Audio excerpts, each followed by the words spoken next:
Hello everybody and welcome to another episode of What the Trans. What the Trans. Hi everyone, hope you had a lovely festivemas holiday season. Hope everyone had a good end of December. Yes, that. The things that happen around then. I hope everyone had a good one. Did you too? Yeah, it was pretty good, pretty chill vibes, to be honest. I had just a nice little... I had the big Yule thing on the 21st. That was a fun solstice meal with all of the family. I say all of the family, all of my friends' family, you know what I mean, chosen family. Yeah. And did nice big meal, all of the festivities. And then for the actual Christmas Day, we just did a much more chilled out thing. We still had some nice gran, but honestly, the only thing that was proper Christmassy that we did was watch the Doctor Who Christmas special. That and my favorite little tradition, my favorite Christmas and winter tradition is a ghost story for Christmas. Nice. That's it. It's dark, it's bleak, and what else is there to help you through that than chilling tales round by a fire, and that's kind of my vibe for Christmas. So we're doing that kind of thing, and then So a bit of Charles Dickens. Yeah, that's the biggest example of it. And when you point out that A Christmas Carol is a ghost story and it's a horror story, I think a lot of people think of it as a Christmas thing first and can kind of forget the genre that it actually plays in. Because we're so used to, especially with things like The Muppets Christmas Carol, which is the definitive version. We'll have that said now. Yeah. You say it's not scary, but the final monster at the end, the monster of the future, it creeped me out as a kid.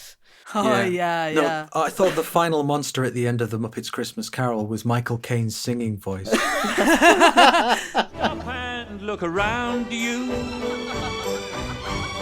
The glory that you see is born again each day.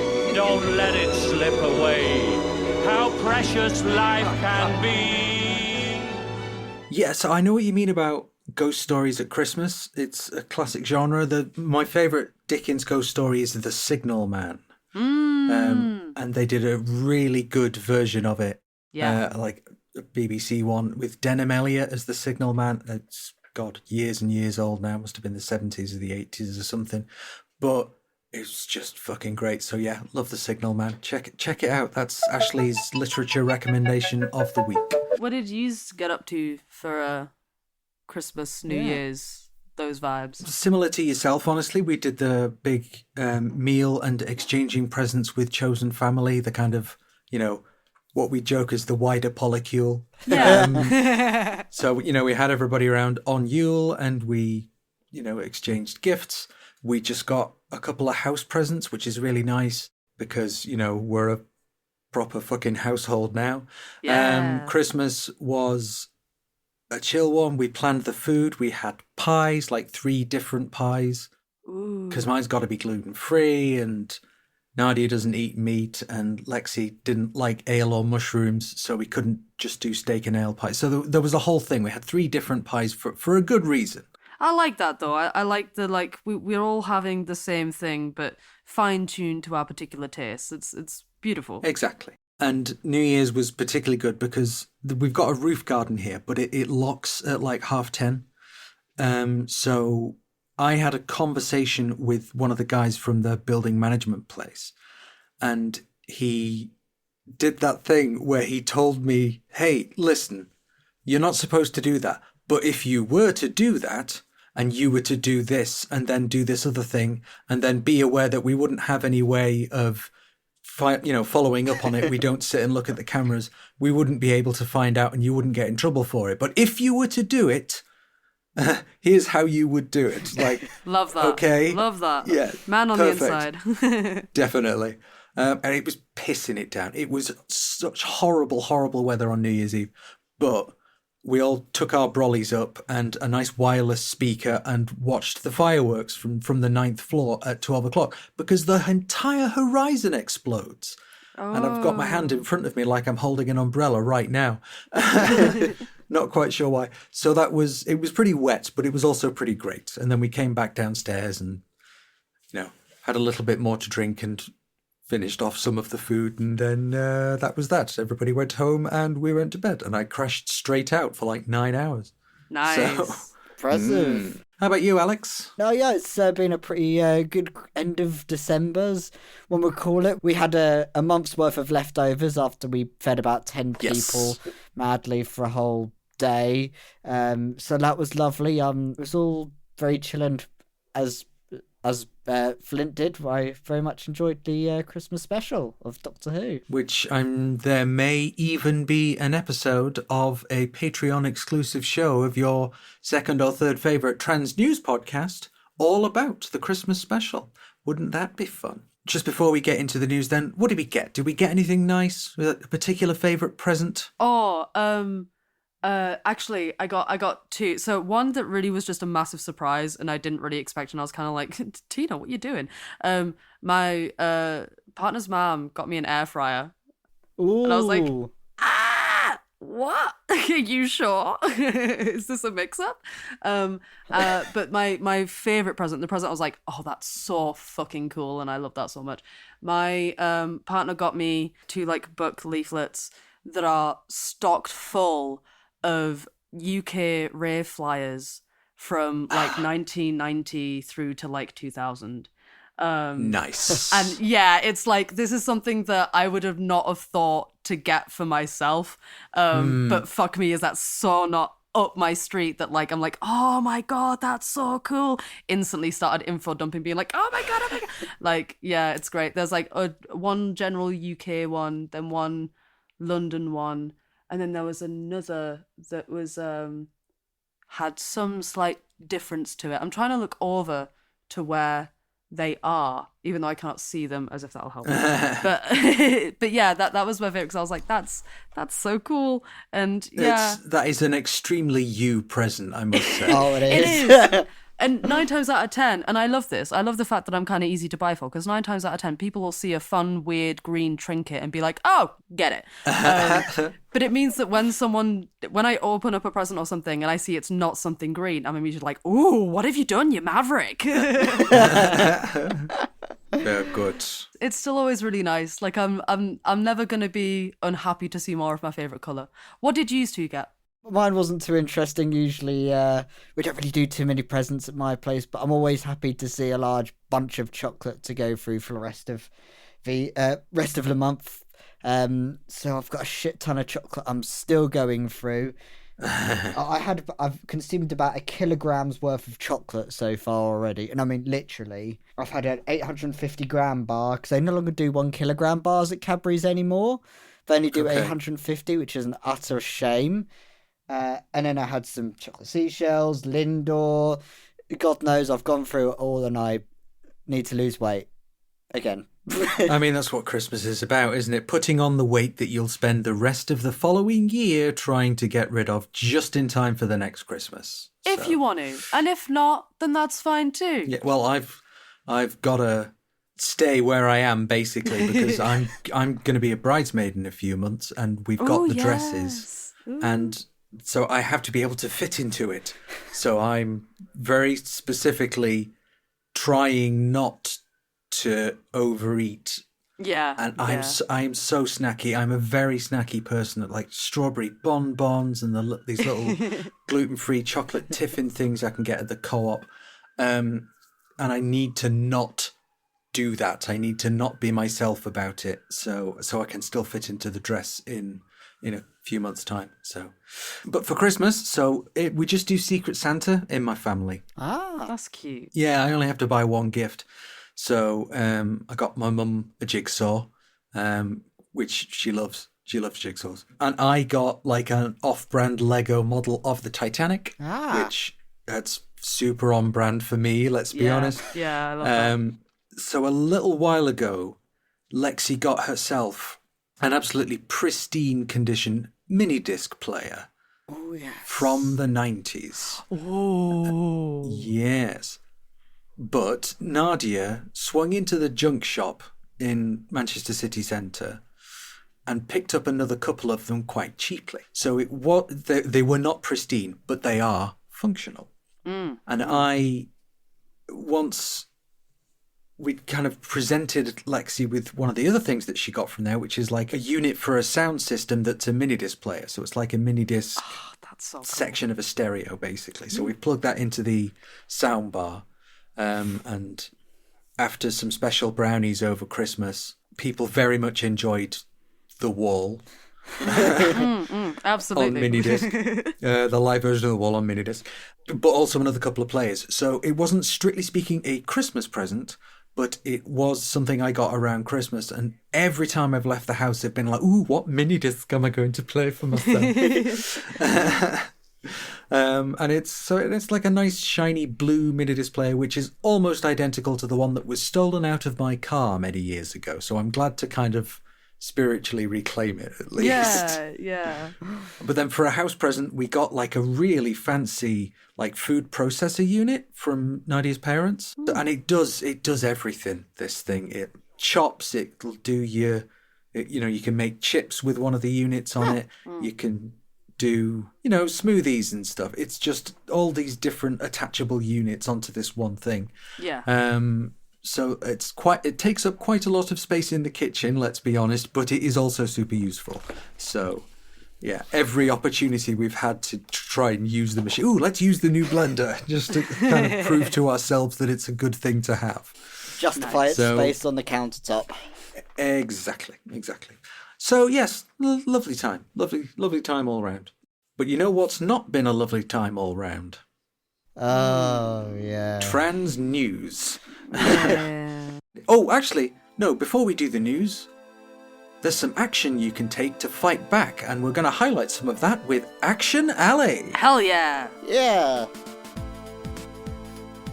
So I suppose the first big action we've got is in fact a really cool art show that's going on the 22nd of February by Trans Kids Deserve Better. It's a really cool art show. There's photography, poetry, film, and community. Tickets are free, and you can check so much cool stuff out. And it's a really awesome event in Brighton. So if people are interested in joining that's a really cool event to go to. So where is it in Brighton? Yeah, it's at The Query at 46 George Street in Brighton. People are around Brighton, check that out. There's a story that we're going to be covering in some depth later on in the show, and it is, of course, the Nottingham GP refusing to prescribe any hormone replacement therapy. There's a whole thing. We'll walk you through the entire thing in the meet, but there are some actions you can take with that, particularly in Nottingham, but also online. So, for example, if you're online, you can give the practice a 1-star review.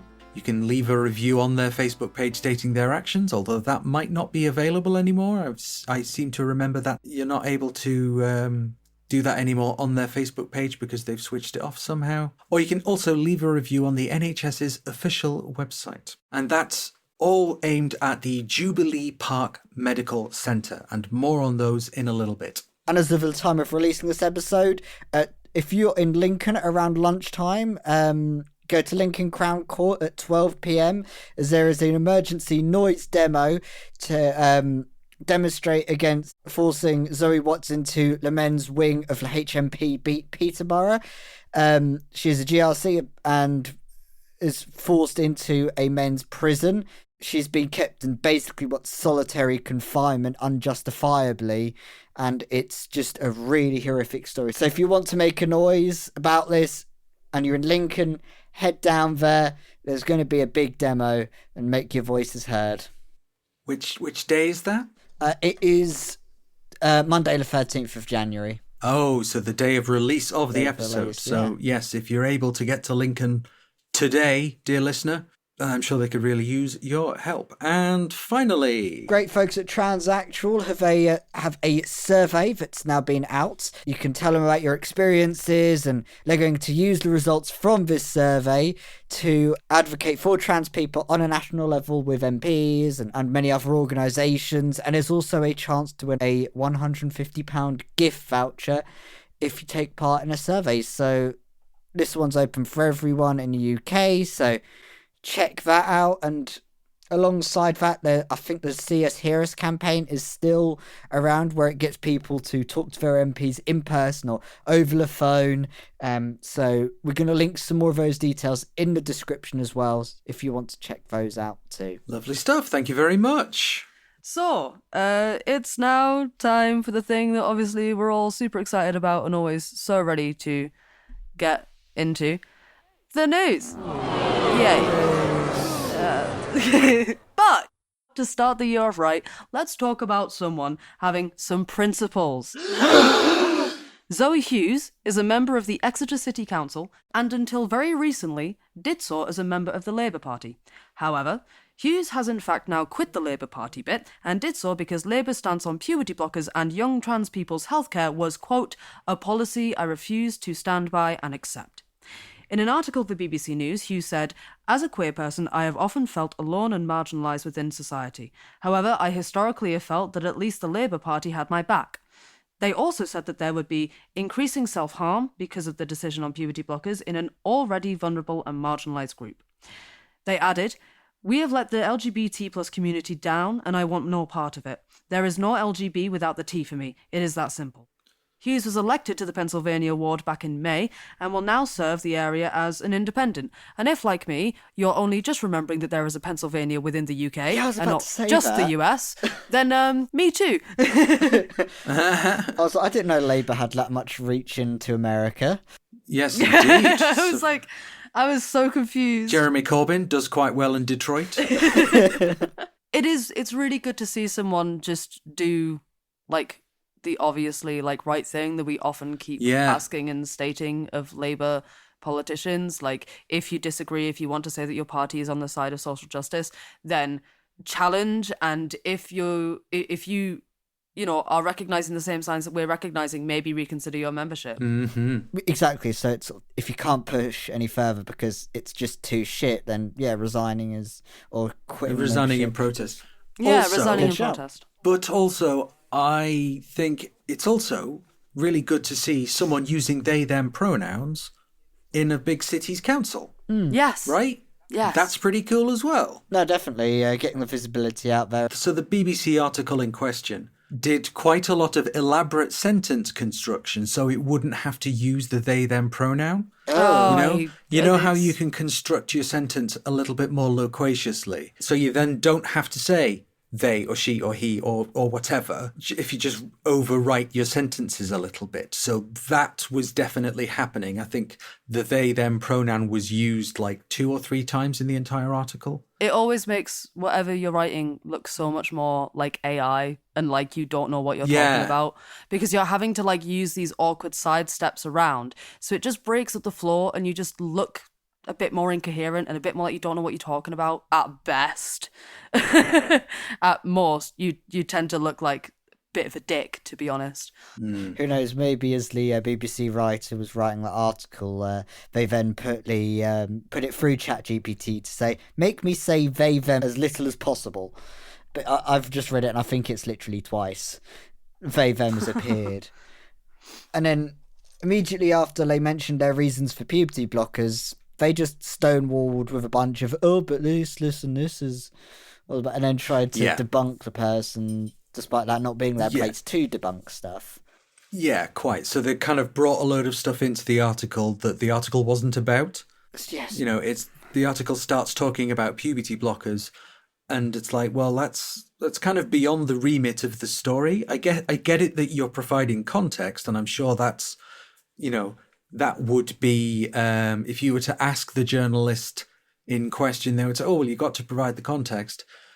It's still just like, fuck off. I think literally half the story totally. was just the context as well. So a lot of that was just unnecessary. And so, yeah, Zoe Hughes, keep on kicking ass. Look, you love to see it. Yeah, keep doing it. And speaking of people's arses who need to be kicked... Yes, it's a decent segue. I have notes.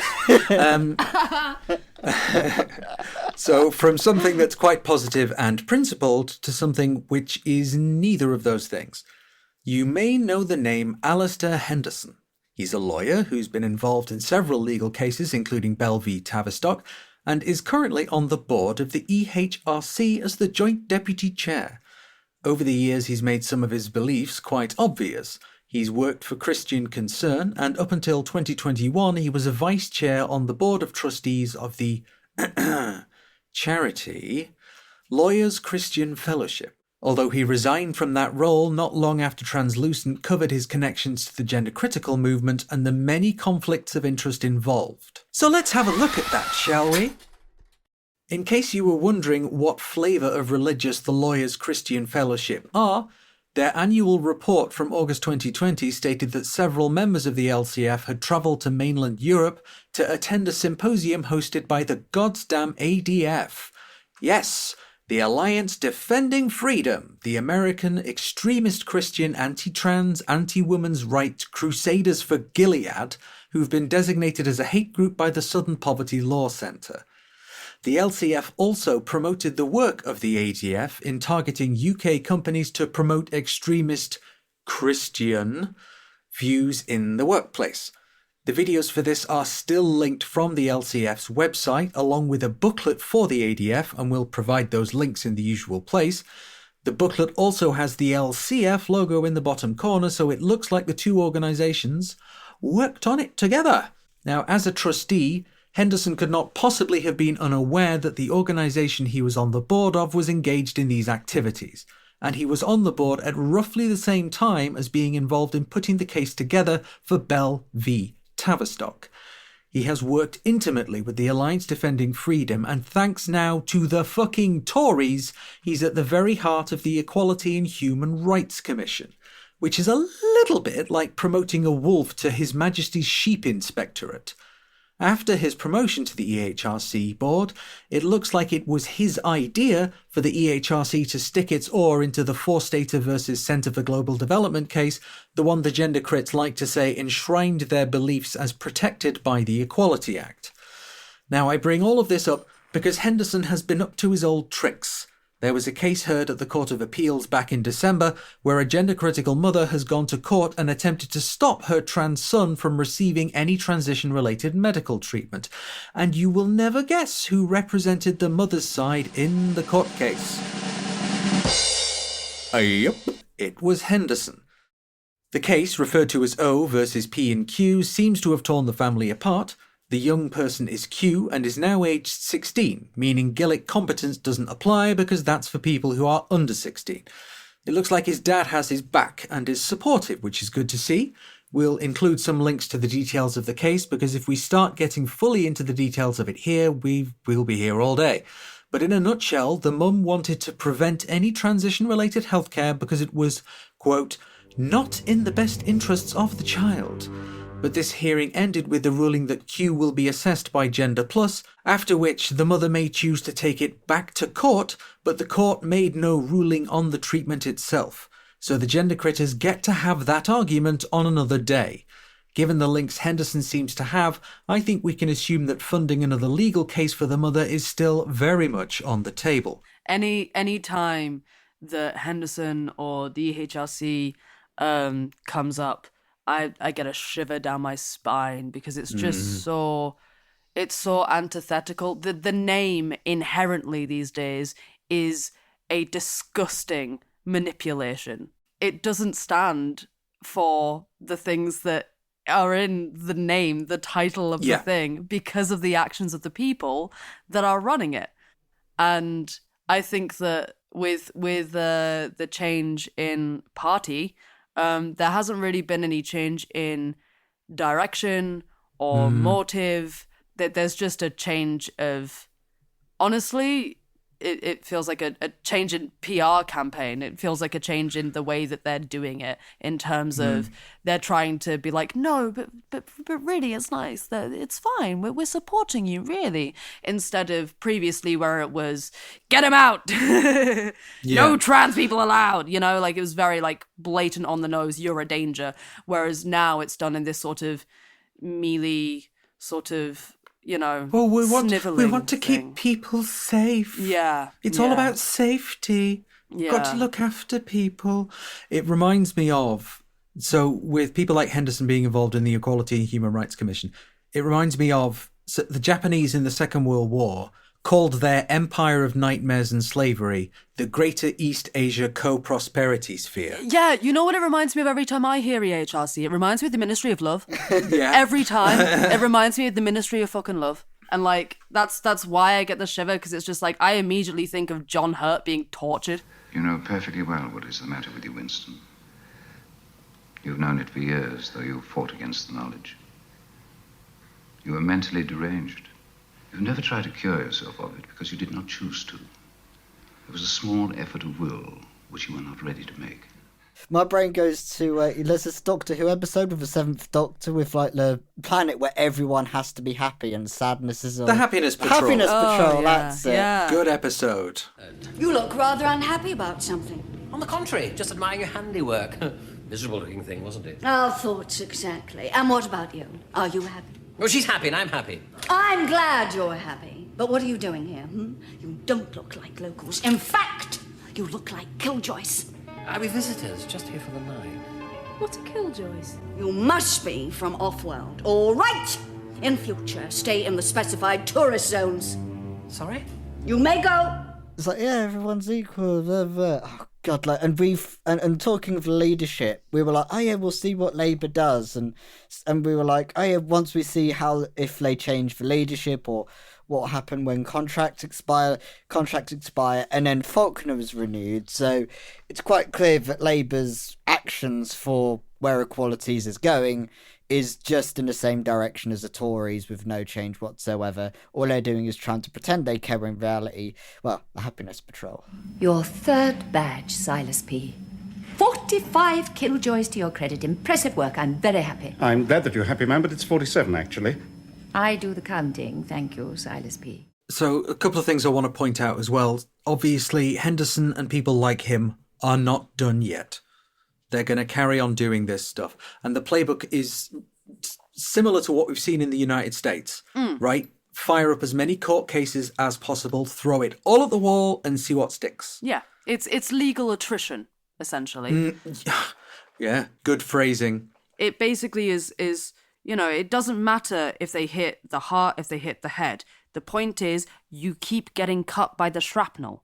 And eventually, that's becoming the bigger problem because you have all of these little cuts and so much more chance of infection. To explore the metaphor even further, I'm losing track of it now. Let's stop. But yeah, it's ghastly. Insidious Yeah. and horrid. It is. But sticking with the EHRC. Yes, and the desiccated corpse in charge of it, Baroness Faulkner has allegedly written to a number of public bodies, apparently to check if the Equality Act is being followed correctly. Now, this story does come via the Daily Mail, so the bullshit asymmetry principle does apply, but it essentially looks like the chair of the EHRC has spent some time writing a letter to 404 organisations to ask them about their policies towards trans people, and in particular, trans people going Farawaz? Going Farawaz. Going Farawaz. Or something along those lines. As for which organisations have been written to, it's a case of 404 not found, as the Mail elected not to provide any examples. The only other place we found this story was on Mumsnet, so read into that what you will. I'd rather not. According to the Mail, quote, Sistronic voice. Sistrionic. Oh, so it's the posh Sort one. of like the Skeksis in Dark Crystal. Oh, yeah, I get you now. Her comments came after the Office for Equality and Opportunities last week brushed aside fears many public bodies are allowing people to access services based on their self-identified gender rather than their biological sex. It said that it found a few examples where the guidance was not being interpreted correctly. Oh God, you're killing yourself, lass. After members of the public raised concerns about 404 organisations. So we're guessing that members of the public, in this case, refers to members of the public who hate trans people, because people who've gathered together a list of 400 organisations to complain about have got to be motivated by something. Yeah, so I think it's worth just clarifying. When I was writing this one up, I used the phrase bullshit asymmetry principle. It's also known as Brandolini's law, and it's the amount of energy needed to refute bullshit is an order of magnitude bigger than the amount of energy needed to produce the bullshit.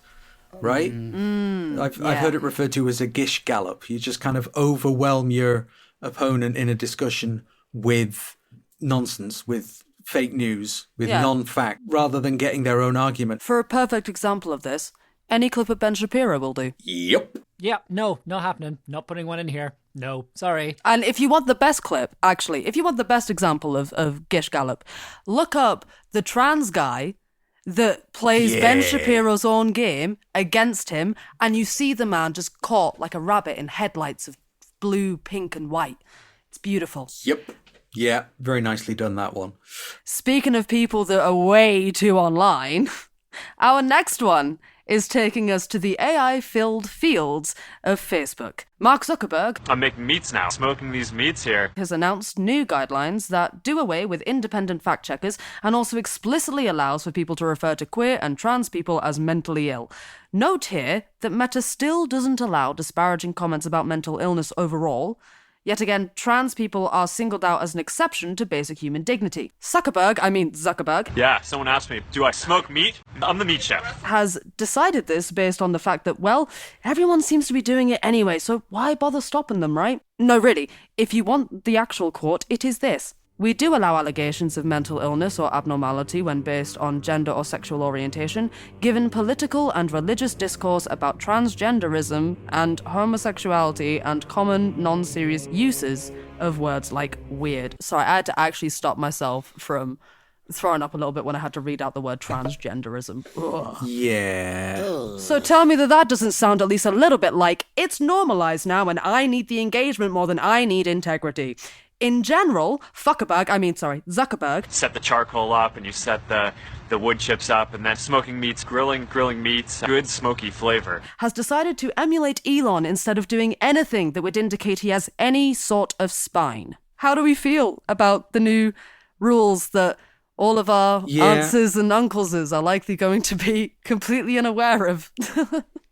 Just, as soon as you see the word transgenderism, you know there's like, okay, this is not coming from a good place. No, God, no. You know, because if that's the word you're using, they've gotten to you already, kind of thing. That's the word that got through all of the people that would have to check over a statement made by someone like Zuckerberg. Yeah. Yeah, it's just utterly shit. I mean, we already half abandoned our Twitter a while ago exactly for the same reason. Every time I post on Twitter now, it makes me want to throw up a little, really. And it's going to start feeling that way with our Instagram, which will be a real shame because I was really feeling it until now. Yeah. It's Meta, isn't it? They've poisoned themselves and demonstrated that it's probably literally not going to be particularly safe to exist as a trans person. Yeah. On the biggest social media networking site in the world, which is just mind-boggling to me. Ugh. Yeah, it's just kind of cowardly how they decided to just give up some sense of integrity. Well, I don't have any integrity, so that didn't really make it any fun. Kind of, but I don't think it's giving up. I think it's like stepping up. It's saying to, you know, incoming Daddy Trump, oh, we're on your side, really. It is. That's what it is. He's basically going, please, Mr. President, don't be mean to me. So half related to this story, it's become known that Google and its AI program Gemini is recommending the LGB Alliance to people as a trusted source for queer issues. Obviously, that's absolutely heinous, and Equality Amplified have written an open letter, which we at What the Trans have signed, while also asking the demands made are stronger.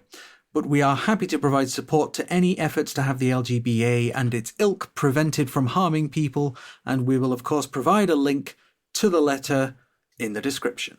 I think the main bit for Alette is like they were the only people really putting an effort in to fight this, from what I saw about this specific issue. And we were like, if someone's doing something, we'll tag along with it, because it's something. And yeah, I think part of the demand was they said we would like Google to reevaluate the classification that Gemini has given it, rather than saying we would like LGB Alliance to be reclassified as not reliable. Is sort of like, yes, yeah, sort of, which is appropriate. It's sort of what I was sort of hoping for, but quite frankly, it's a move towards that, and we can only just encourage something. Yeah, I mean, got to start somewhere, right? Yeah, and it seems they've been doing some good work, and they're very keen to engage. So, got to do some. It's good work. Yeah. Yep. Yeah, absolutely. Speaking of news sources, now the last episode we had covered the recent story from the BBC regarding the conduct of Benjamin Cohen and Anthony James from Pink News. We've recently seen that they've now uploaded a statement on the story, so we will catch you up on what they said. It is with regret that we have been forced to issue this statement following serious allegations first published by the BBC. In August, we made a criminal complaint to the police in relation to alleged offences committed against us that are connected with these recent reports. As we told the BBC prior to its initial broadcast, a police investigation was ongoing and we were advised not to make a comment. We are now aware that devices have been seized, with forensic investigations continuing. Despite the BBC being aware of the police investigation, it chose to broadcast and misled the public about our response. We've consulted lawyers in respect of these false, inconsistent and malicious allegations. We had explained to the BBC that the stage of the police investigation meant it was not possible for us to comment on the specific allegations, even though they were strenuously denied. The BBC disregarded the police investigation and then misled its audience about our response. The impact of the BBC's reporting on our family life has been significant and has caused extremely serious harm to us, Pink News and our colleagues. So that's a statement. They seem to essentially be trying to say that these allegations are criminally untrue. Yeah, that's my read. That's my read on it as well. Particularly if devices have been seized. Yeah, if you're talking about devices and you're talking about, allegations of things, it's giving malicious communications. But I don't know. It's hard to pass. Yeah, it sounds like there's going to be a lot more information on this. Yeah. So one party seems to be saying one thing. Like, the BBC have said one thing, and Pink News have strenuously denied it, categorically. So we can't possibly know the truth at this stage. Yeah. And obviously you kind of hope that what the BBC have gotten it wrong or something, because Pink News is like the biggest LGBT news organisation in the world, and you don't want it to be run by people who exhibit the kind of conduct that they've been accused of. You don't want that to be the case. Yes, absolutely. But, it's difficult when we're in this kind of position of, having to sort of awkwardly sit and wait. Yes. Yes. Because we can't know more. It's now very much tied up into a whole other kind of tangle. Well, until there is stuff figured out with whatever investigations, or there's, any movements on any kind of legal action from either party to either side, it's something that we can't really dig into because it's all under the lock and key of an investigation. No, definitely. I suppose if the investigation stuff go against Pink News and it doesn't go in their favour, it's going to be curious to see what happens to Pink News afterwards, because they've got Anthony James and all that attached to that, and goodness knows whether they'll be able to continue in the future or what kind of leadership there's in the future as well. All right, so this next one is not great. You may have heard that there have been new prosecution guidelines published specifically about a thing they now call deception as to sex. There's a lot of hay been made about this, and I'm sure we'll come back to it in the coming weeks, but it looks like the Crown Prosecution Service has changed these particular guidelines about this offence from deception as to gender to deception as to sex, which is nice and bioessentialist of them. Unfortunately, dangerously even, following a case known as Lawrence v. R, the CPS has decided that if a trans person doesn't disclose their birth sex to their sexual partner, that may be enough to amount to deception, which would vitiate consent. Vitiate is a legal term which means to destroy or impair the legal validity of. As Jess Thompson put it on Blue Sky, quote, "This means, for example, a trans woman who lives as a woman, has a GRC and who has been stealth for decades may be required to disclose her sex as recorded at birth to every sexual partner, else risk being found guilty of a criminal sexual offence. This also doesn't specifically refer to any sexual act, which means trans people should apparently be required to disclose their birth gender before even so much as a first kiss. So this is pretty bad, but this is not a draft of new legislation or anything. This is guidance. It's not necessarily indicative of the law itself. There are a lot of questions surrounding it. Even after the guidance has been published, there's some very valid criticism and questions like, does it relate to gender identity or gender history, which can be two different things, and does it have to be some kind of active deception, or is simple non-disclosure enough, and blah, blah, blah, and all sorts of other things. There's a couple of threads on Blue Sky from people like Jess O. Thompson and Professor Alex Sharp with some good criticism. You'll also no doubt be astounded to hear that the CPS has done this after numerous submissions from anti-trans activists as part of a consultation following a legal case called McNally versus R, where a girl who was apparently not trans and didn't identify as such nevertheless pretended to be a boy. In that case, the court specifically discussed the offence in terms of deception as to gender and not as birth sex. But now, following those anti-trans submissions, this has now become deception as to sex, specifically within the guidelines.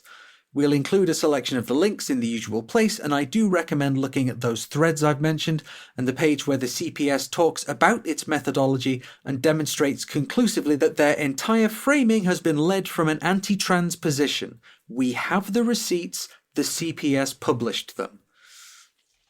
So, yeah, it's bad, but it's not an immediate cataclysm. This is guidance, and it's not been tested yet. Absolutely, and that's the really key, core, important thing. But it's concerning, and so it's something obviously we need to know as soon as possible. But don't feel that this is the kind of boot that we are living under just yet. Yeah, there's still plenty of time to change and change it as well. It's not laid down in law per se. It's guidance. It's not some legislation that's been brought in. So there's still room for change. So I'm sure there's probably some people who probably should jump on this, which I presume they are. It's just having the right avenues to do it. Yeah, and it does confuse me, the fact that it's the McNally case that's kind of triggered this happening, which did not involve a trans person. No. Yeah. You know, I don't know what McNally's end game was or what the goal was in terms of pretending to be a boy, but they're apparently not trans, and yet for some reason that's ended up as some legislation some guidance which is specifically talking seemingly about trans people. Yeah, they really can't seem to distinguish between someone who is trans who just exists and someone playing around with gender in some way, duplicitous or not.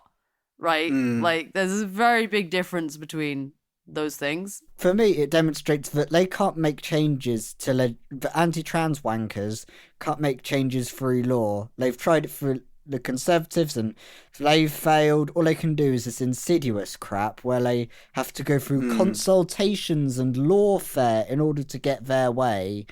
And so far in the UK, they haven't made any legislative stuff except for the puberty blocker ban, which wasn't even something legislative. It's through formal procedures in the, inside government departments. That's not been voted on, yeah. So, anyway, don't despair about it, because there's a lot of different ways it can be poked full of holes and challenged. And people are already doing that. People are already doing that work. Yeah. So, hope is not lost yet. And speaking of losses, Losers Corner.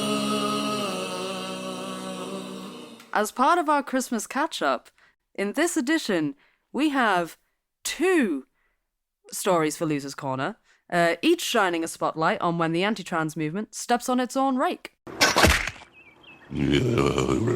Hey. Both stories focus on people who were nominated for Villain of the Year. Hate to see consistency in our least favourite people, but at least it keeps them predictable, eh? So, first up, we have the results of an inquiry that you actually already know about. It's that one that was previously just mentioned, with the 404. Yeah, so the results are in Loser's Corner, my friends. Yes, I know. So, this is the inquiry that a former Minister of Equality, Kemi Badenoch, launched into providers not operating single-sex spaces appropriately. After all the hubbub of the moral panic focusing on codes of practice, she, as we've already spoken of, called for any examples of inappropriate guidelines to be sent into the inquiry to assess how big of a problem this is. And wouldn't you know, it turned out to be a complete non-issue. That's an incredible... I think I'm gonna have a heart attack and die from that surprise. 90% of all of the examples of those 404, 90% that were given in were completely appropriate. So to put that into perspective, transphobes en masse sent in submissions of what they thought were unjust applications and interpretations of the Equality Act alongside their transphobic views, and in return got told that they were the ones misinterpreting it at a rate that would get you a first if it were a degree. Thank fuck it is not, though. Out of that other 10%, there were various ways in which the law was apparently misinterpreted, which is something that they are going to be addressing, figuring out. They didn't really give full specifics, because it's quite a short page that has this information on it. But be warned, this isn't as clear a slam dunk as you may think. At the bottom of these results, it is said, quote, "Moving forward, we will explore the best ways in which we can give providers assurance about the rights afforded by the Act and how to lawfully apply the exceptions, including through guidance." Now, that sounds like we're going to follow the book and we're going to make sure that, these ones that are out of line are brought in line. That sounds chill. But, I don't know, I see far too much room for that how to lawfully apply the exceptions, including through guidance. That just gives me way too much, opening the gates to, what guidance updates are you going to do? All of that stuff, right? So we'll see. Yeah. So, whilst this was a fun, actually, no, babes, it's you. Oh, yeah, you just made no law. Don't let it convince you that the tide is turning just yet. It will, though, in time. I truly believe, at least. Not everywhere is capitulating to the conniving cranks, including just over the channel. Let's go see, eh? And maybe we can get some little fun French music in there. La lune trop blême pose un diadème sur tes cheveux roux. La lune trop rousse de gloire éclabousse ton jupon plein trou. So on the 17th of November, the French Society of Pediatric Endocrinology and Diabetology commissioned its own version of the CAS review. Oh, crap, I broke the bell. Shit. Now, we will refer to the Society's SFEDP, and now we will borrow from the analysis from Assigned Media, which does some fantastic work, and we'll link the analysis in the description. So, the loser is Hilary Cass, and this time she's called a fucking idiot by France. You don't frighten us, English pig dogs! Go and boil your bottom, sons of a silly person!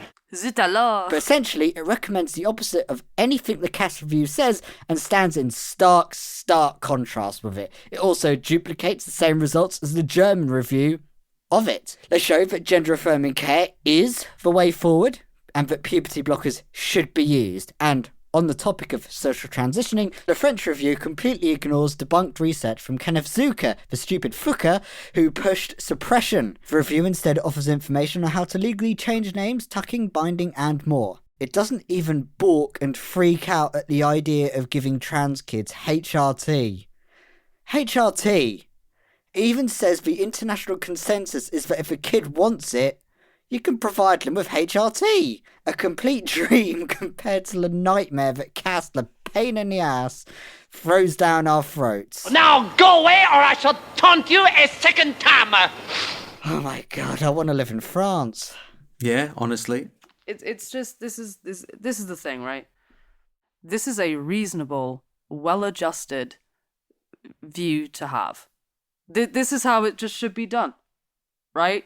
It's just like, I feel like it's really good to see something that follows, like, basic human decency. Yes. And actually follows the science, follows the known wishes of the patients involved. It's, yeah, fucking A. Nice one. Can we have it here, please? Pretty much. Like, can the EU not, invade? Honestly. Damn you English pig dogs, we will force you to have our wine and cheese. Oh, what a shame. No, how dreadful. Yeah. So when I was reading the details of this, again, massive shout out to Assigned Media. Yes, thank you. It just felt like such a glorious takedown, because it felt like there was subtweeting Cass every step of the way, and there was one point where it directly rebuked a lot of her conclusions. Yeah, I mean, as it should, because it's a massive medical scandal. Yep. It's not. It kind of even feels inappropriate to call it a review at this point. It wasn't a review. It was a lancing of our rights and our healthcare, and it's the more that you see any bit of the medical industry around the world go, hold on a fucking second, you're saying what? Like, every single time that happens, it just further cements how out of fucking line Cass and whoever they prop up in whatever position over our existence are. Like, as long as they have this mentality, they are dangerous in the effects that they will have on us. And that's a problem. It's a big fucking problem. It shows how much of an outlier she is compared to international consensus. And we've got New Zealand recently said puberty blockers should still be used as well. Yep. French, the Germans, anyone else with a brain cell. There was a mention of Cass sounding like a rabid conspiracy theorist when I saw what Assigned Media thought of it as well. Valid. Yeah, pretty much. Like, in standing next to this French one, Cass is shredded, frankly. And you're right, it wasn't a review, it was a screw job, start to finish. So maybe we should just start calling it that. Every time we refer to it on the show, we'll call it the Cass screw job or the Cass scandal. Maybe. Yeah. It Just feels to more hammer it appropriate, home. especially now we've got if you want to see what a non-scandal looks like, here's this. Here's this nice example from really very, very close by. Literally next door. And on the note of medical fuckery, if you want to put it that way, hope there's not any vegetarians in the house. We're about to get into the meat. How can you make pudding if you don't eat your meat? So as some of you might have heard back in episode 116, we covered a story from Transactual that over 200 trans people had been denied their prescriptions from their gender identity clinics. Unfortunately, this story is still ongoing. Some trans people are not getting the prescribed hormones and the healthcare that they need, and all because their GP has decided to refuse to prescribe them the hormones the gender identity clinics say that they need. But on the 31st of December, there was an interesting development. Patients at a GP in Nottingham decided to make a noise about their healthcare being stopped, and with 50 people outside of the GP's office, they protested at their care being halted. Now, we spoke to the organisers of the protest and to the patients whose healthcare had been halted to hear more from them about the protest and what has happened to their care. So let's start off with an interview with a representative of Nottingham Against Transphobia. All right, so I'm with Anna, her from Nottingham Against Transphobia. It's great to have you on. Thank you for coming on. Don't mention it. We don't need to belabor the point about why you're here. How was it you found out about the patients who are being denied their HRT? It came to us through two of the patients who were directly affected, Samantha and Alex, who, their names have been pointed quite a couple of times now. They've been really good, for two just saying normal people, but I mean, people who aren't used to talking to the press and that sort of thing. They've done it a lot, and they've been very articulate and good about it. No, definitely, and to also be able to reach out and speak to an organisation to organise something together, like the protest for the HRT outside their GP, and with that protest, what message did you want to send? So really, the way I see it is they are putting marginalised people's health in danger for profit. and I don't really think that's expectable. They keep talking about how much they're being commissioned or whatever, and it's, you know, in terms of medical care, it's not that much, but that's not really the point. I think, with GPs earning about 90 grand, you could probably take a reasonable fee to provide healthcare. And I think they're getting paid like £50 a year, but all they really have to do is keep a repeating prescription going and schedule blood tests every 3 months. Like, it's not a lot of work because all the work is done by the GICs. How do you think the protest went? Oh, very well, actually. We went from getting local coverage to national coverage pretty much immediately. And even now, I'm getting requests for interviews and stuff like that. So we definitely got the word out there. The Nationals, Pink News, Abigail Thorne herself have picked up this issue now. And the more attention this issue gets, I think the more likely we are to see services resumed.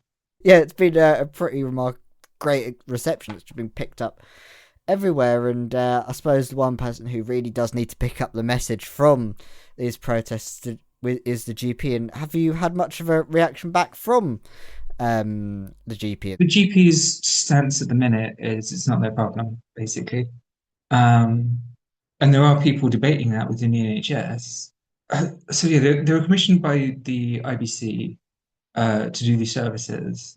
But when pushed, the IBC have said they can't do anything about it for 6 months. Now, services are due to end in 3 months. So that's not the ICB saying this isn't our problem. That's them saying we can't do it, which could mean they don't have the resources or whatever. So not an ideal standing. But we also found decisions like this should go before an ethics panel to make sure they aren't unfairly targeting a marginalized group, which just banning the medication from transgender people in particular, you would think if it did go through the review it was supposed to, they probably would have been stopped from taking this action. You said about they weren't going to review it for 6 months, but then there's also the service contract on until about 3 months. Does that mean like there's not going to be any care, full stop, in that amount of time? I'm hoping that given the amount of press this has gotten already and is still getting, eventually Jubilee Park will just be embarrassed out of doing this. However, at this time, it seems like transgender patients will go without any care for 3 months at minimum. Sorry, has left me a little bit speechless. Because there's no legitimate justification for what they've done. It is just transphobia, and it's so obvious that that's what it is. And you wonder where it's come from and who's kind of influencing those decisions, and what sort of message boards they hang out on, for example. So have the local authorities reacted to this at all, like the council and stuff? There's been no official statement from the council, but I have been talking to my contacts every now and again. The health guru within the local council believes this, they may legally be allowed to do this. She didn't really expand on that, and I would have helpful for a good number of reasons, including the Equalities Act, because, for example, services like ADHD care or eating disorder care have pretty much the same contracts. So to just say they're removing services for trans patients in particular seems like an act of prejudice. However, the council is still debating it, essentially, and I haven't come down strongly one way or another. It sounds like it would be ripe for a legal case as well, wouldn't it? It's very surprising to me to not have a uniform response of, no, they can't do this. It would seem to be that particularly just targeting a marginalised group should be illegal. Yeah, you'd kind of hope. I suppose we've just got to try and our listeners have probably got to try our best to try and see how they can help fight this bullshit from the GPs and such. And we were wondering what our listeners could do to help support Nottingham Against Transphobia and Alex and Samantha to fight this decision.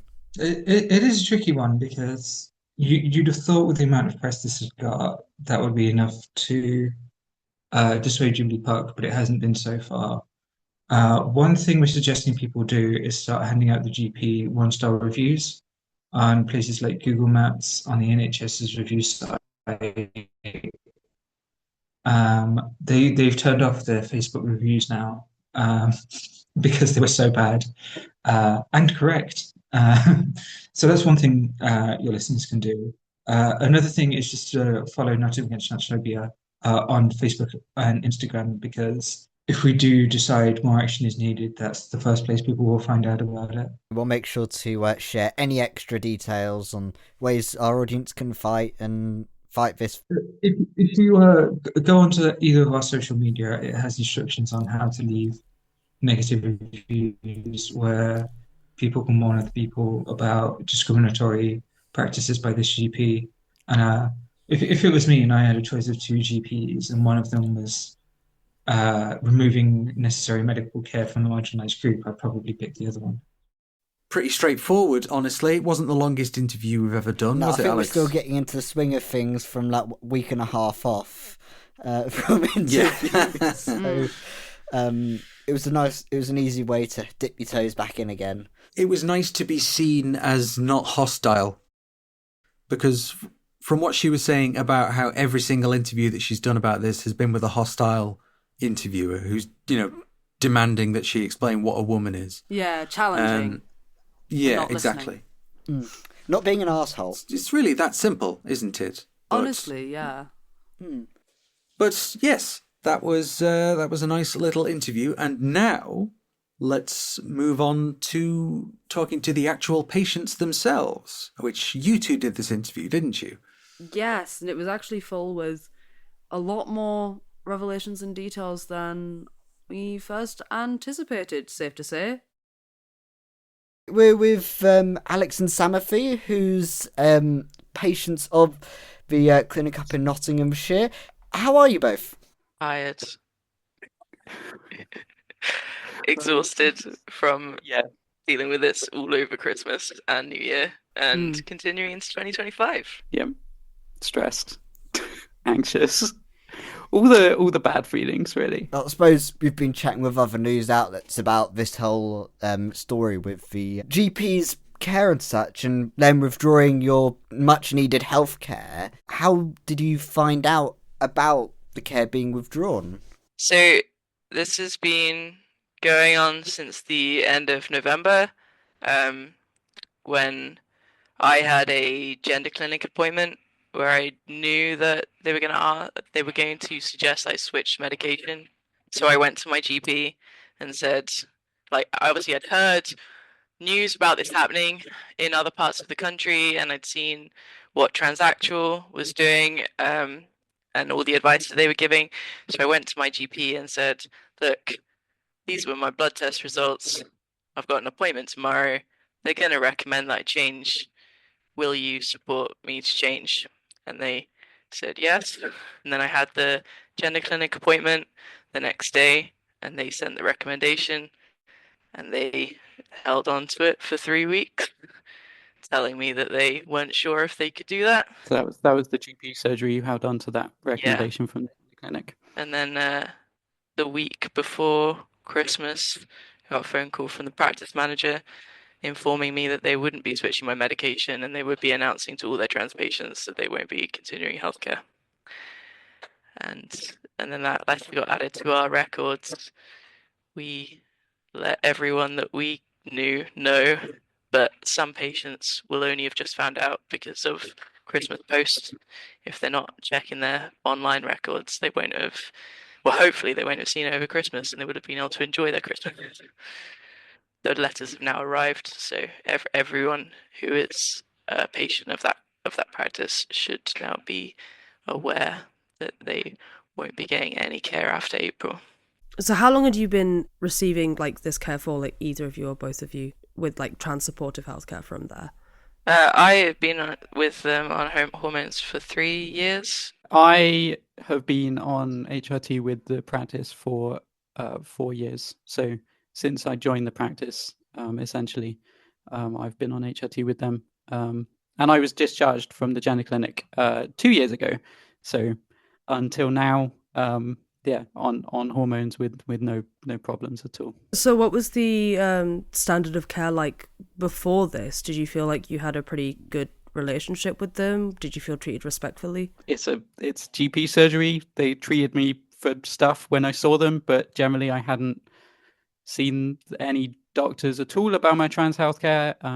I was being prescribed stuff as per Nottingham Gender Clinic's recommendation. When I was discharged, there was no issue continuing my treatment. So it's doctor surgery who provided medical care, and it was fine.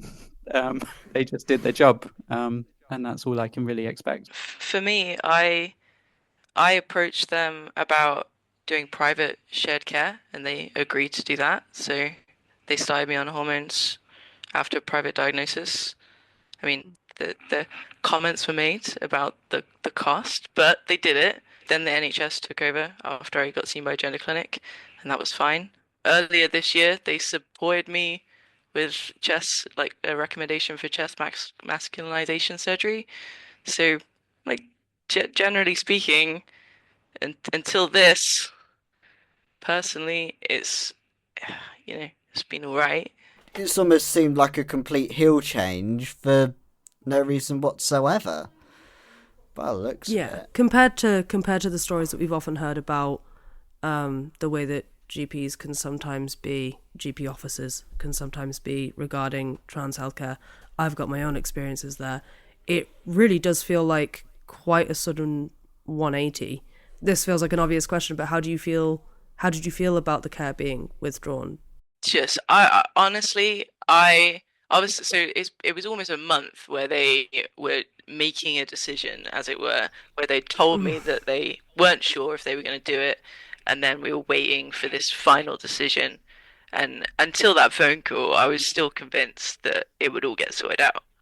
Like, because how could you do that to people? Like, how could you possibly justify it? So yeah, like, pretty shocked, despite the fact that I had, almost a month to expect it. It's completely shocked. And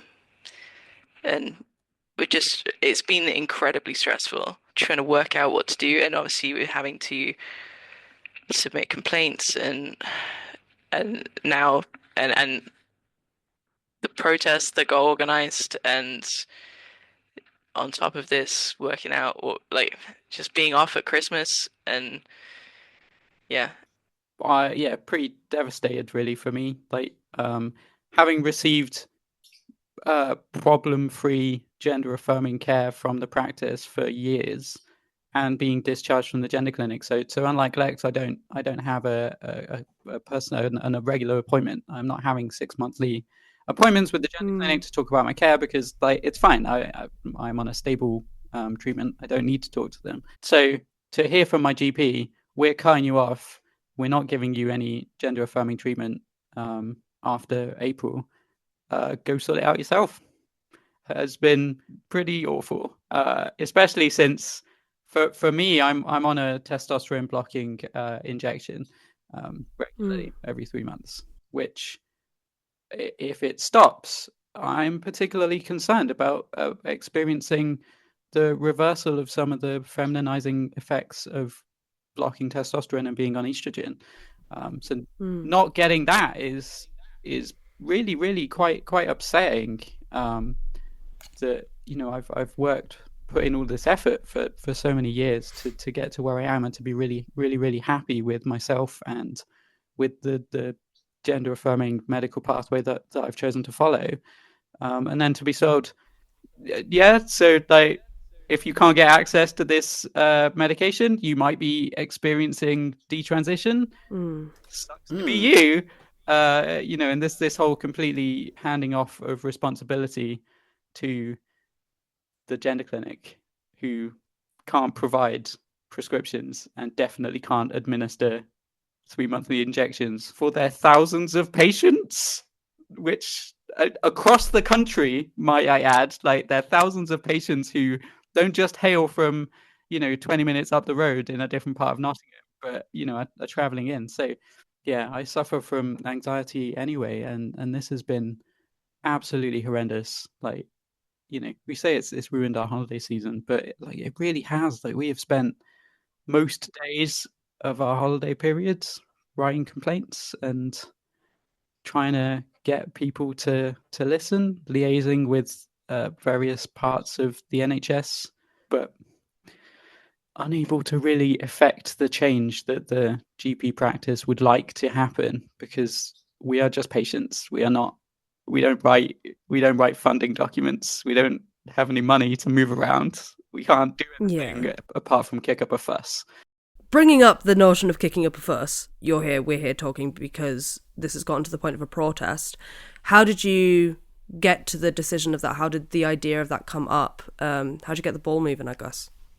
Like I said, as soon as we were informed that this was going to happen, we let the trans community in Nottingham know that, like, we have no idea how many patients there are at Jubilee Park, how many people this was going to affect, and how widespread it was going to be, whether other members of the same PCN would start restricting healthcare, whether other PCNs would start doing this. So we let the trans community in Nottingham know, and obviously Anna and Sophie from Nottingham Against Transphobia saw it, and they took up the fight.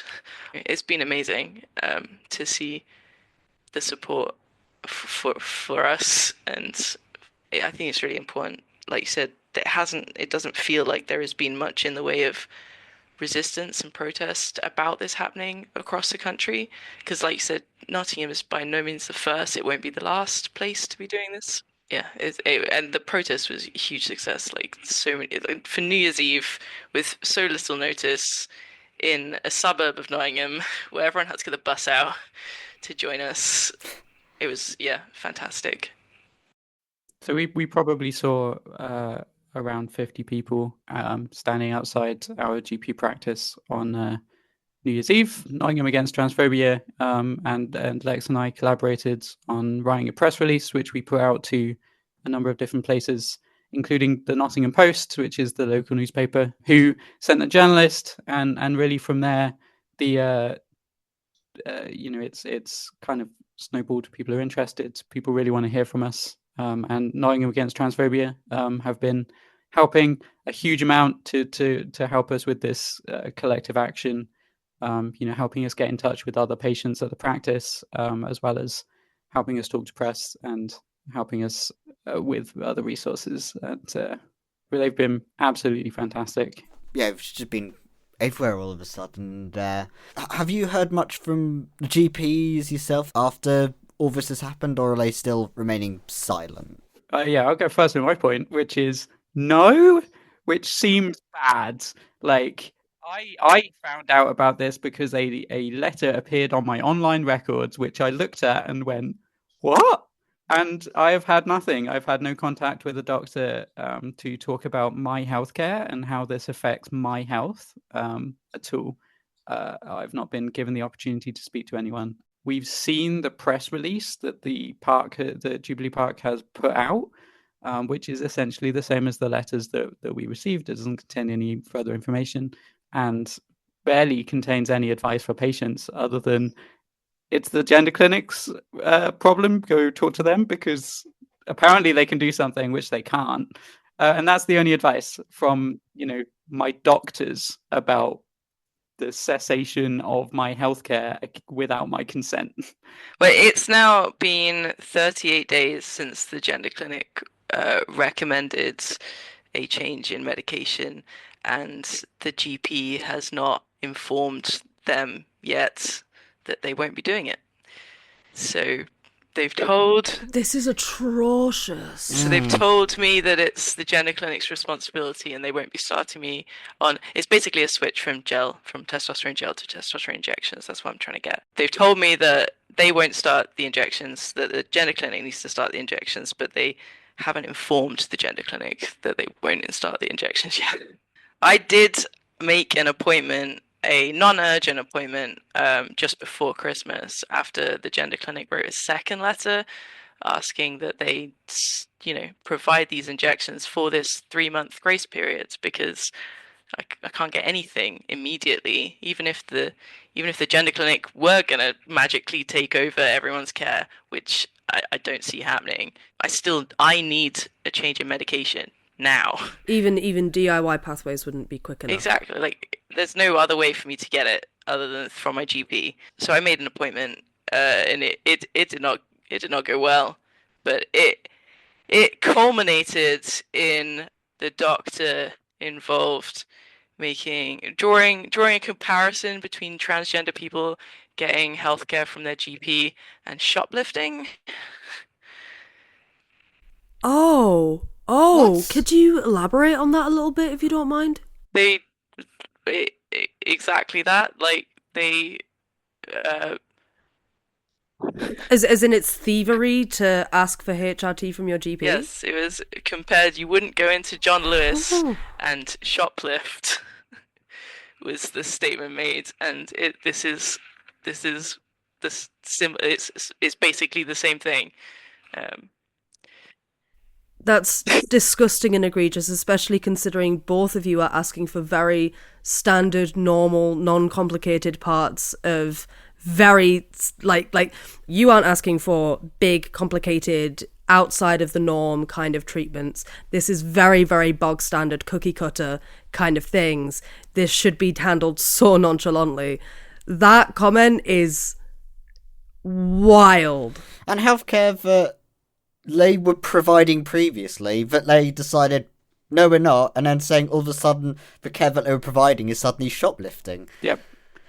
They've been happy to do this. Yeah. But now it's a problem. Fucking hell. So Yeah, there's a separate yeah. complaint in about that appointment specifically, but yeah. Yeah. Yeah, let's hope they get some kind of repercussions from that. And on the point of prescriptions, it sounds like it's going to be on till April, and then you're not going to be without care for about 3 months after that. So Lex's situation is slightly different because they need to change medication from a preparation which is not working now. But for other patients like me, the GP practice has said that they will be continuing prescriptions for 3 months only.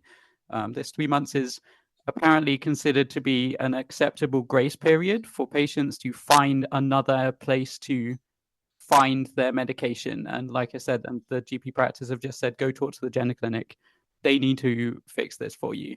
So after April, that's it. No gender affirming healthcare for patients who are either the private, so no shared care at all, which they were doing anyway. They weren't doing shared care with private gender specialists, but they're also now, after 3 months, ceasing any gender affirming care for patients with NHS gender clinics. That's a very arbitrary number that isn't respective of the kind of wait times that you would have to get another appointment about these kind of things anyway. Exactly. I was told by the gender clinic that the wait for a follow-up appointment with them, it would likely be longer than 3 months anyway.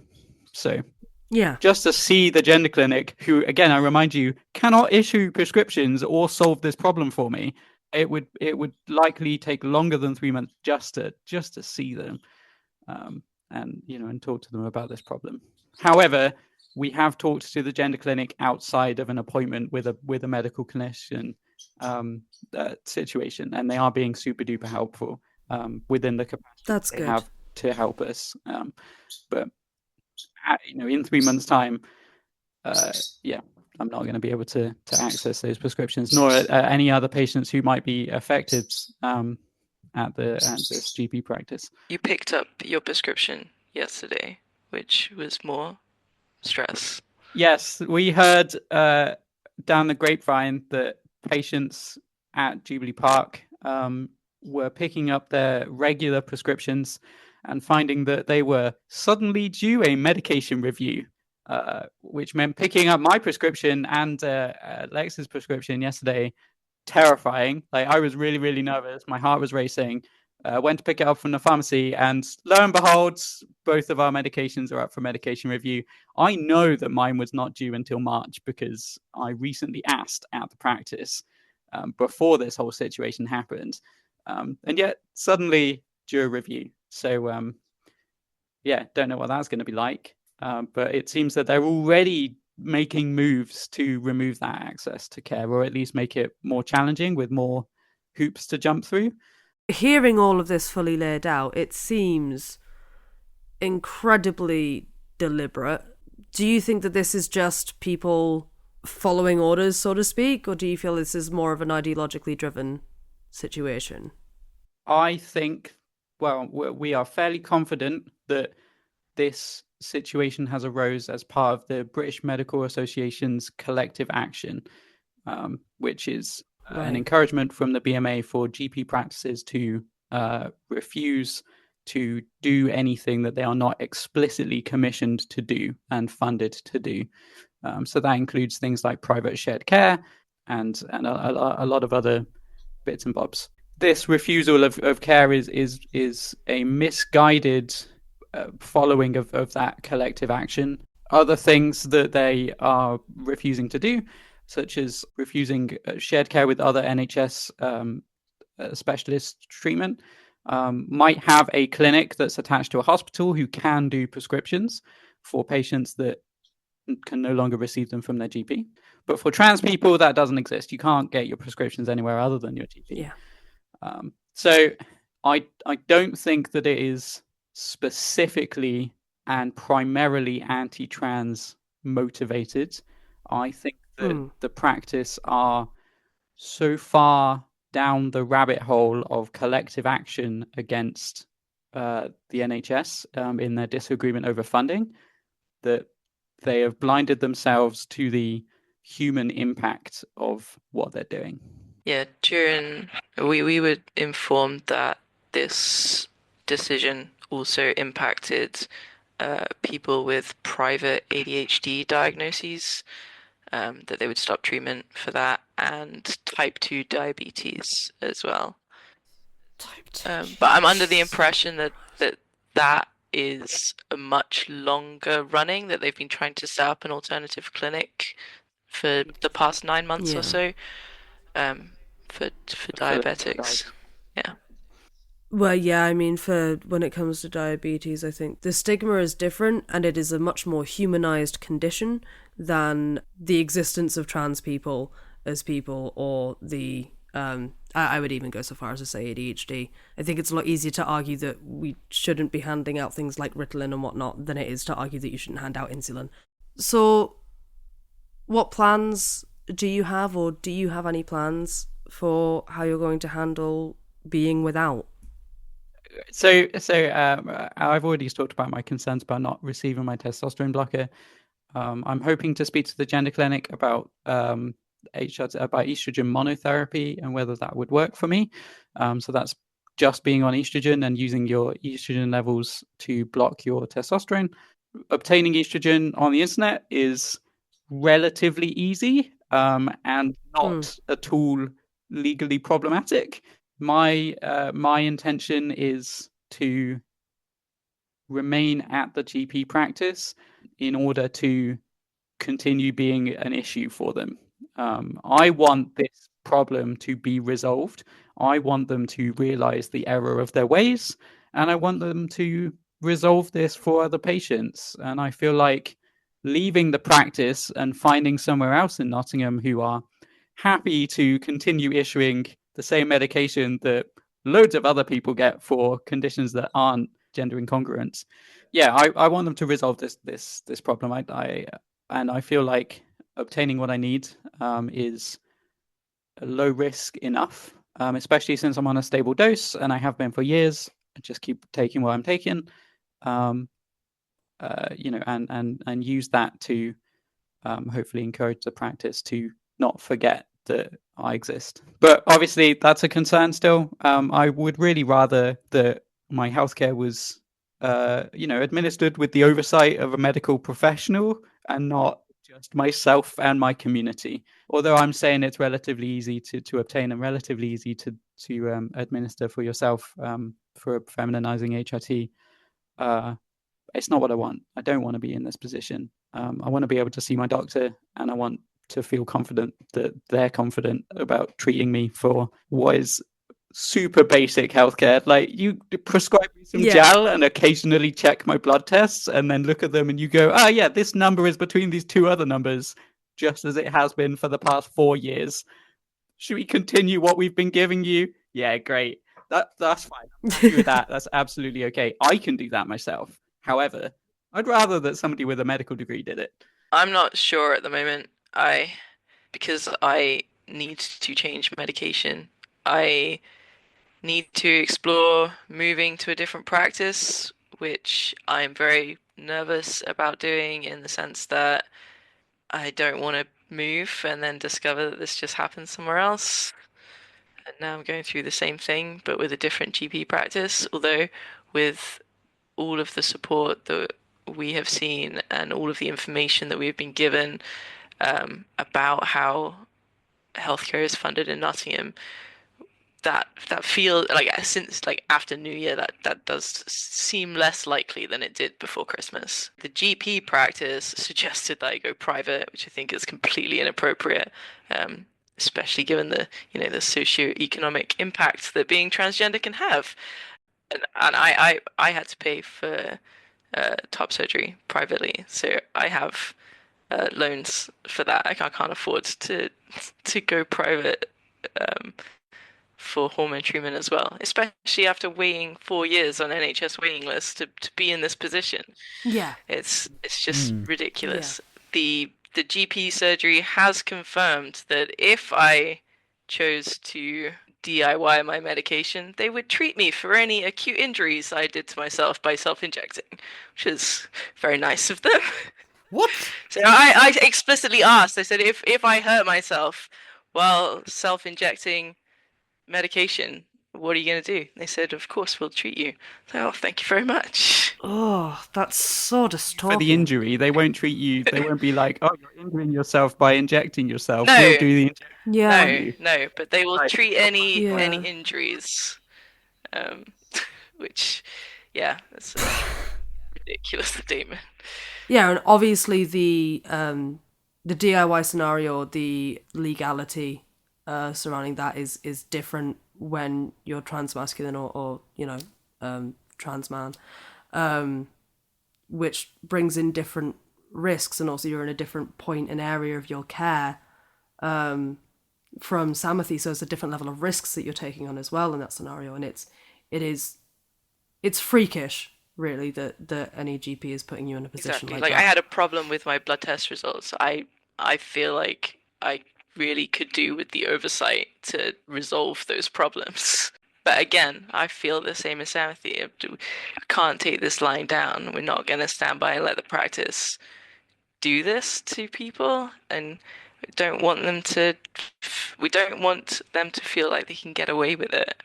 So we will stick out as long as possible, at least long enough to make sure that we've submitted all the necessary complaints before I go and find someone who wants me there. I think my microphone pop filter is just hiding the amount of times my mouth's just been agape in shock from all of this, and I'm sure that everyone in the audience right now is just utterly shocked and really supporting your cause on this, and we're definitely going to be signal boosting everything that people can do to help for your clinic. And I think we've already had some actions mentioned by Anna earlier yesterday, which we'll make sure to signpost everything and make sure that this all gets out there to put some pressure on the GP so they don't get away with it. Is there anything that you would like to encourage our listeners to do or to share? Is there any way for those who want to help support, who maybe aren't directly affected, in terms of trans people who aren't being seen by this clinic or anything? Is there anything that they can do to help support, do you think? Or Yeah, there's loads of things. So locally, Nottingham Against Transphobia are fantastic. If you can support them either financially or by joining the ranks whenever protests are organised, please try and do that. You can find them on the internet, Nottingham Against Transphobia. There is support in place in Nottingham. Nottingham Trans Hub is a charitable organisation who solely exist to support trans people and provide social opportunities and other various pieces of support. Absolutely fantastic. If you're affected by this or, the general situation in Nottingham, look out for, go and find Nottingham Trans Hub. Slightly wider, if you're worried or concerned about this, affected by this in Nottingham, reach out to your local MP and talk about the issue that we're experiencing in Nottingham. Nottingham Centre for Transgender Health, the Gender Clinic, have been wonderful. Again, if you're affected locally, talk to them, tell them that you're affected, tell them that you're worried about the situation. There are people that they have access to, which patients do not have access to. Slightly more nationally, Transactual have a campaign, and Transactual's campaign there's a survey on their website. So if you're affected more nationally, go and look out for Transactual, fill in their survey, inform them, talk to them. They have an entire page of resources. It's titled something like "My GP has stopped giving me HRT" or something like that. It's a step-by-step list of the things that you can do, the people that you complain to, who you need to reach out to, and the support and resources that you might need to access. If you're affected nationally, Gendered Intelligence have a support line, which is fantastic. If you do need that support and you don't have support networks more locally to you, Gendered Intelligence, give them a call, talk to them. They have advice, resources, and are generally wonderful. If you feel like being political, talk to your MP, send your MP an email, tell them about what's happening locally to you, tell them about what's happening nationally. Try to get things on people's, in people's inboxes. Join protests, go to your local pride events, go to your local trans pride events, organize a pride event, organize a trans pride event, start a support group, do what you can. Importantly, do your best, but your best is what you're able to do. So if this is overwhelming for you and you don't feel like you've got the energy to be super activisty while also being a human in society, do what you can. Send some emails. There are templates and stuff. So do what you can, and we will get through this. This too shall pass. It will be fine. We'll manage. The trans community is great at supporting ourselves, and as we've mentioned in other chats with the press, the need for medication does not go away, even if the access through proper channels does go away, and that does cause harm to people. But ultimately, communities always step up to help and support the people who need the medication and the medical support, even if that access is removed. So don't despair. It's not the end of the world. Oh my god! I mean, obviously, the elephant in the room is the shoplifting comment. Exactly. How fucking dare you? Who gave you the right? Well, because sure as shit, no medical body is giving you the right to say that shit. No. Mm-hmm. So, no, not allowed, not good. I was just like, what the fuck? Yeah. I couldn't interrupt them because they were going over their horrors of the thing, and my mouth was agape. I was looking around the room thinking, like, having like a mad moment, like in utter shock. Like, even if it was talking about their funding, it was one of the bits of care that there wasn't an alternative way to get the fucking HRT. Because there was mentions of previously, some patients could get theirs through the hospital or something like that. But for trans patients, you don't get that. So it's just dropping them cold turkey without healthcare. Full stop. And it's kind of a sort of like a really like worst case scenario because they've been receiving pretty standard rudimentary care without much fuss or hassle beforehand. It's not like there had been constant upon constant fuckeries and then this. So it's, a lot of people had likely started to develop a certain level of trust to a certain extent, depending upon their experiences. Obviously, no one's going to have the exact same experience at the same GP, even if they're going for the same problems. Not that transness is a problem, we shouldn't have to be engaging in such a pathologizing rhetoric of our existence to fucking live, but that's a completely different conversation entirely. Honestly, power to the patients, and for bringing in the new year in this way. Start as you mean to go on. Abso-fucking-lutely. Oh, definitely. And it's horrible that they've had to dedicate this much time and put so much, effort and energy into something that is so vital and shouldn't have to be fought over. Mm-hmm. But thank fuck people are fighting. No, exactly. I was seeing the story about 200 patients, and I was like, this is happening over and over for multiple people. I'm surprised no one... I was thinking, there's got to be someone who's going to do an action like this eventually. So I was ready to jump on it the moment it happened, really, to go... Yeah. To push it out. And we have heard some people going slightly differently, in a slightly different route, which is they've had some success talking with their ICB, the Integrated Care Board for their area, and kind of going over the head of the GP to that board to try and resolve the issue. But that's only regional, right? That will only work in your specific area. Like, I couldn't do either of you two's ICB because I'm not in your area. Whereas what could conceivably be done is the Nottingham patients could talk to the Nottingham ICB and kind of go over the heads of the GPs and get the ICB to tell the GPs to, do your fucking job.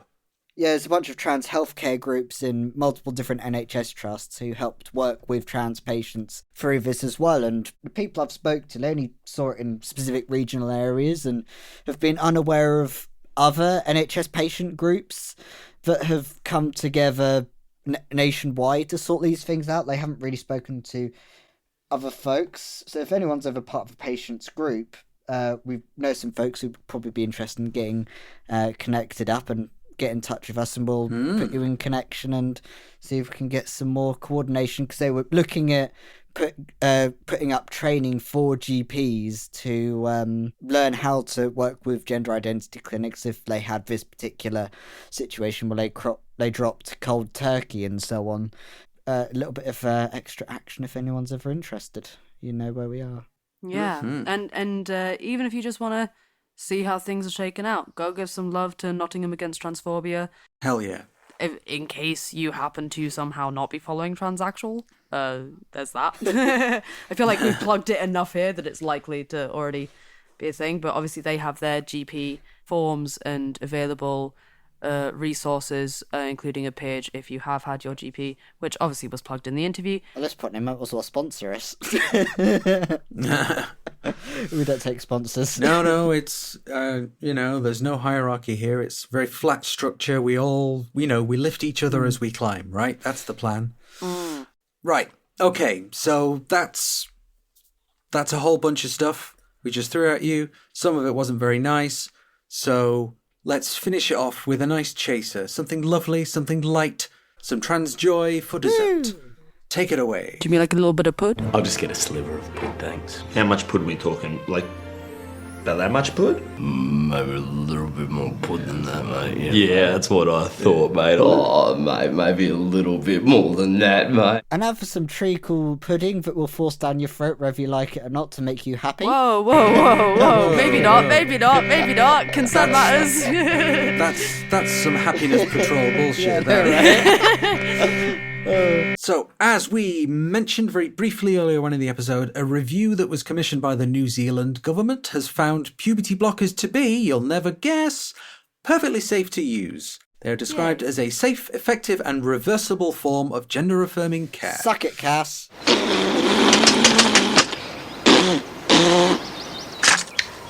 So that's 2, right? 2 for 2. 2 for 2. Yeah, and speaking of other people being made to suck it,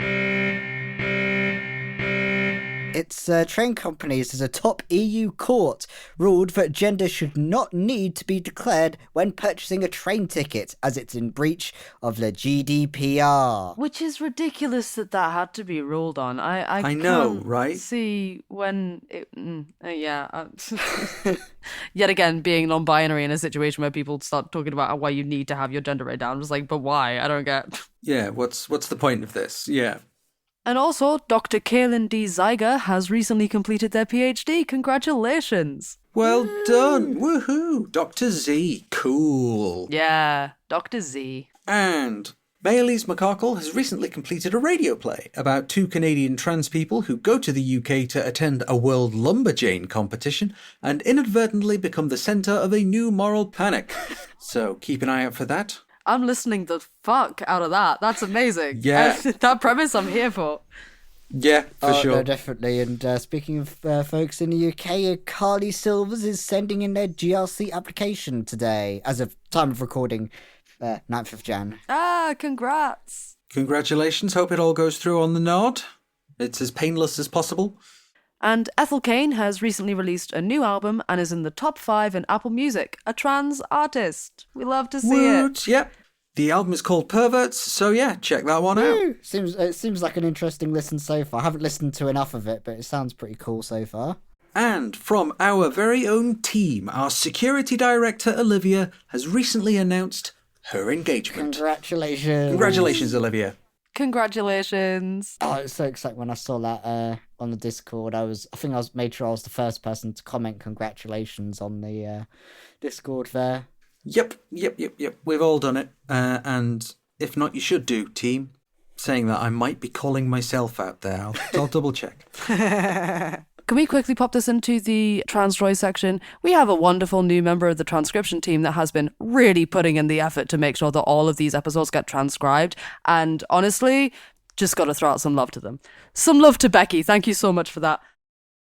Yeah, that's it. That's us. That's the end of the show. Fun was had. Amazing scenes. Huge if true, etc. So Everybody clap. You can find us, of course, on the electrical interweb. We're at whatthetrans.com. We've had another couple of really good articles from Viridian Lakes, our Japanese correspondent. You can obviously find us on Blue Sky. We're on Facebook, although I don't know for how much longer, given recent announcements. But if you're able to, please share or support us on patreon.com, because that allows us to carry on doing this, to spend some time devoted to it, to be able to go and attend these protests, these court hearings. That's the most common thing that our Patreon money is used for, is for train tickets, and it allows us to get out and do stuff. Yeah. God, I wish trains were cheaper. Well, we all do, I think. So, yeah, thank you for listening, and toodaloo. Bye. Thank you so much. Love you. Mwah, mwah. This episode was written, produced, and presented by Ashley Talbot, Alex Bedwell, and Flint. Edited by Amber Roberts and Amber Devereaux, and with our opening theme music composed by Warid Sarah Yui Karlberg. Thumbnail by Ubo Piers, and transcription performed by Sam Wyman, Rowan B., Rachel Aldred, Georgia Griffiths, and Becky.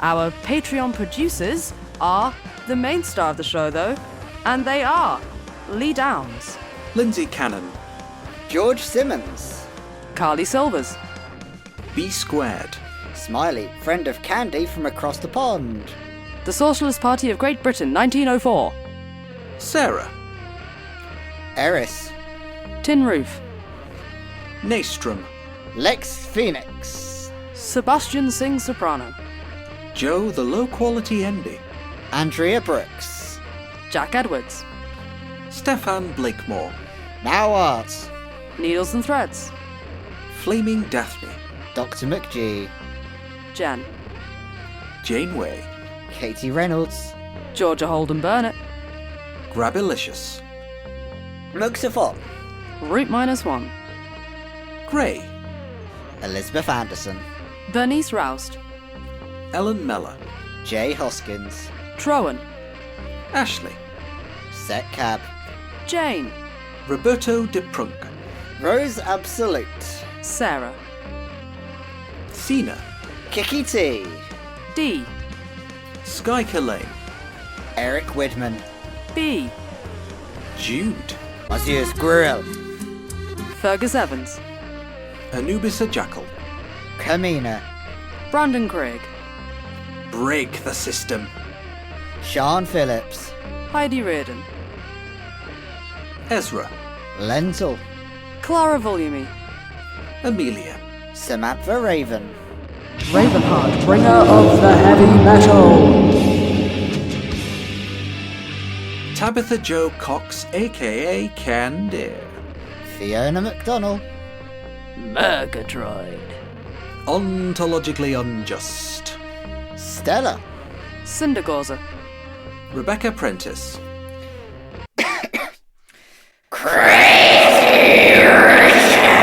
I love it. You did a Skeksis one, and I was going to ask you to do a Skeksis one. That was sick. Dan Oblivion. Florence Stanley. Helen _ Al Hollingsworth. Fiona Punchard. John. A mysterious anonymous Patreon. Spooky. C.B. Bailey. Gordon Cameron. Ted Dalfos. Kai Lewin. Vic Parsons. Patreon user. Vic Kelly. Catherine. Sabrina McVeigh. Cassius Adair. Melissa Brooks. Karakan 12. April Heller. Sophie Lewis. Alexandra Lilly. Claire Scott. Ariadne Peña. Lauren O'Nions. Bernard's Pink Jelly Bean. And Lanus. Thank you everyone for watching. Thank you so much. Bye. Bye. Happy New Year. Whoa.